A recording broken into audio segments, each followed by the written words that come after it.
Hello everyone, welcome back to my channel. Let's do peptic ulcer disease under 5 minutes. Most common peptic ulcers are in the stomach and duodenum. Duodenum is a part of small intestine. There are also esophageal ulcers, but we are going to discuss mostly about stomach and duodenum. The gastric lining includes different types of cells: the mucosa cells, which produce the mucus, the G cells, which produce the gastrin, chief cells, and the parietal cells. We are going to discuss a little about the parietal cells. The parietal cells are responsible for the secretion of H plus and intrinsic factor. The acid in the stomach is produced by two mechanisms, first being the H plus K plus ATPase pump, also known as the proton pump, and the second is the histamine receptor mechanism, and this uses carbonic anhydrase to produce the H plus in the stomach. Any kind of increase in the acid production leads to a disruption in the mucosal lining.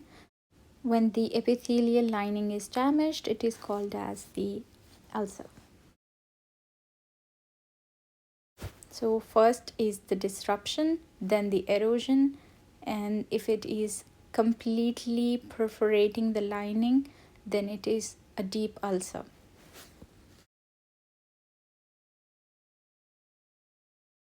So let us discuss the expected obvious symptoms. Since there is disruption of lining in the stomach, duodenum, and esophagus, what kind of reactions happen? First is inflammation due to the injury, there is burning, and then there is pain.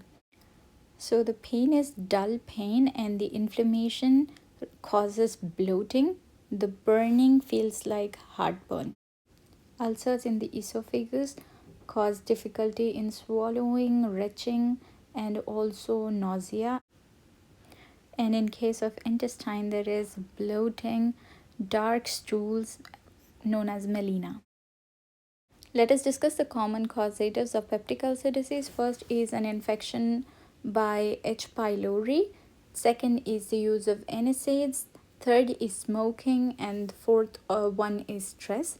Diagnosis is done by endoscopy, and to rule out the infection, urea breath test is done.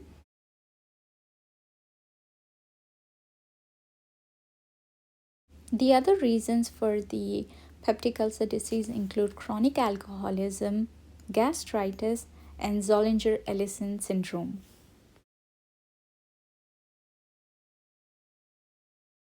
In case of Zollinger-Ellison syndrome, there is a tumor in the proton pump, and this causes an excessive secretion of H plus into the stomach, leading to the formation of ulcers in the stomach.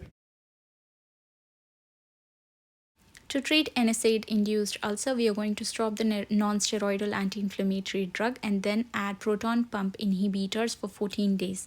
Some examples include pantoprazole, omeprazole, and lansoprazole. Lansoprazole has a different optical isomer known as deslansoprazole, and omeprazole has an S enantiomer known as S-omeprazole. Pantoprazole exists as a salt of either sodium or magnesium and is also available as enteric-coated product.